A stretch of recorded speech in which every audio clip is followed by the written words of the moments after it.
I'm much more prepared than Hassan. 2006, for those of you who remember, Lebanon has gone through a very difficult war. A Lebanese boy, 27, a Lebanese young man, went to a country. It wasn't Saudi, it wasn't Dubai, it wasn't France, it wasn't the US, it wasn't any country we're used to. It was Japan, Tokyo. This young man had a normal education, thus comes from a normal second-class family, middle-class family. No fancy education, local university, only the Lebanese passport was the passport. And I found myself in a country that is full of complications, a huge hurdle and barrier, language barriers, cultural barriers, different mindsets, different priorities. And I wanted to take, and I was 27 years old, the youngest in the company, the only non-Japanese, and the only one who can talk only Arabic. So I had to take, the mission was to take the company from a place to another. I wasn't in a position of leadership back then, at the start. I didn't have any authority or any power. So I had to challenge the status quo. What can we do in a company, in a multinational, that has one very rigid, very set marketing strategy, an international one, a global one, that is implemented in 192 countries? The same recipe, the same formula, the same approach, the same marketing mix. And I was too young to be listened to. I was the only one with the dark hair, not very dark anymore. And I had to challenge everything around me. Obviously, I was challenged back. Who is this young man who doesn't know anything about the country, the culture, shoppers' behavior, drinking behavior, formation of our bodies, enzymes, digestion? So I was almost a doctor. At this company, Red Bull, we had 3 golden rules. Those rules were not to be changed at any point, at any circumstance. It was the same in 192 countries. I had to challenge that. So it took me 8 trips to Austria, back to the headquarters, 12 times in 3 months. We're talking here 14 hours flight. To be able to challenge the board, to challenge the CEOs and the marketing heads of why we need to change that in a country that didn't represent anything. But it was a high priority market for the company. It was a country with 130 million people, very high disposable income, a very high level of consumption of functional drinks and shopping behavior. So we had to, first of all, to draw the attention of the board. Second, to make them convinced, to be convinced of what should be the change, and try to onboard them on a journey to reimagine the future of the company. The company used to sell $7 million in a country where the consumption is about trillions. I had an idea on how to change this status quo and to challenge it was a taboo to touch the untouchables, the 3 untouchables. One is the advertising, how to approach it. It was a cartoon advertising. Many of you would know them. Red Bull gives you wings. It was very lame, very old-fashioned compared to the mangas and to the advanced mangas and drawings they do in Japan. So we had to change that.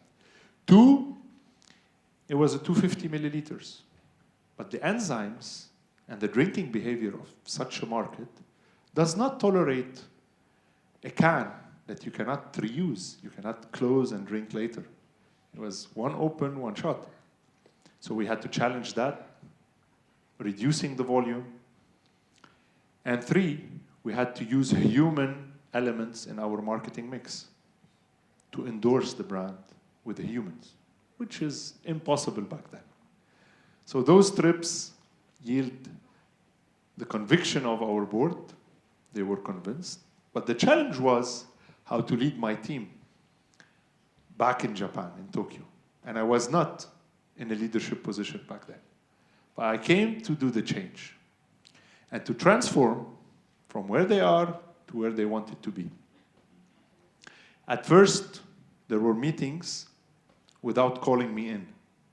I used to call for meetings, no one would attend. It was an empty boardroom. It was very challenging to bring them up to speed, to convince them, and to make them see what I was seeing, to make them reimagine what the future would look like for the company. Fear was main, because they didn't want to take any risk. They got convinced. We changed the 3 main pillars. We introduced it to the market again. There was one big challenge. There was 22,000 7-Elevens scattered around Japan. It's either you make it there or you don't. And you have a target per day to sell per outlet X number of cans per day. If you do it, you're welcome. If you don't, you're out of Japan, not the chain itself. So I had the idea to recruit mystery shoppers. We recruited around 800 students from universities, give them the budget, go buy our own products from 7-Eleven. Yeah, exactly. Bring them back to the company, wrap them again, and resell them again. Huge budget, huge challenge. And it was something that they haven't seen in their lives. But we did that. In return, I offered 7-Eleven, also on the Lebanese, I have offered them their logo on the Formula One cars that Red Bull used to have. I was challenging all these to be able to transform from where we are to where we wanted to be.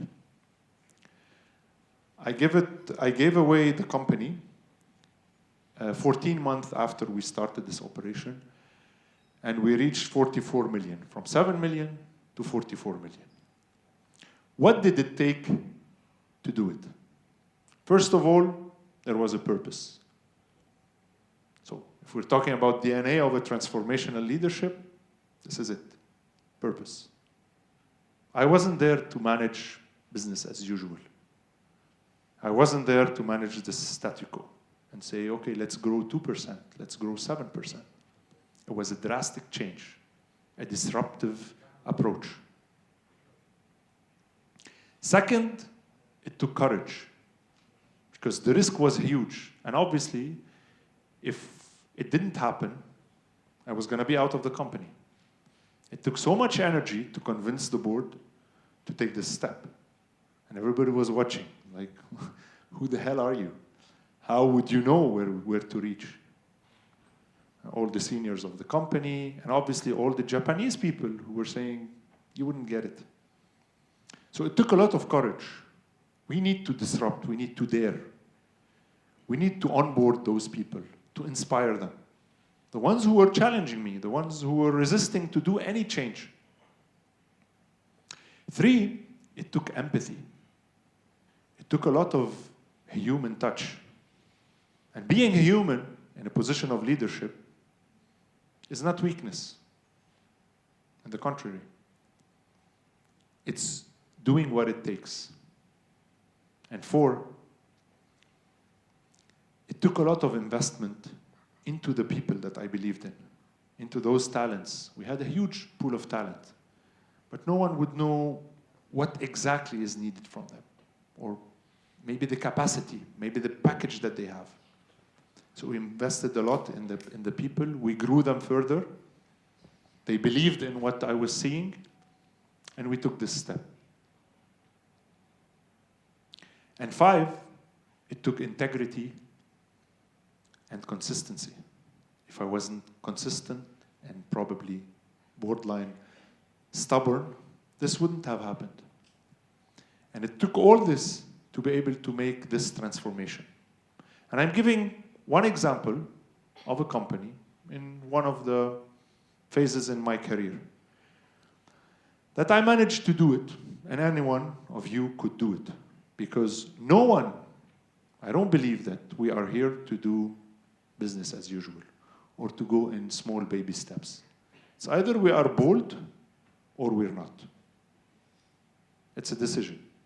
So it starts with, you know what? I can do it. I can do it, and I know that. And every one of you has this feeling sometimes, like, he doesn't get it. I can do it. But what was challenging is that we can do it. How can I convince them to do it with me?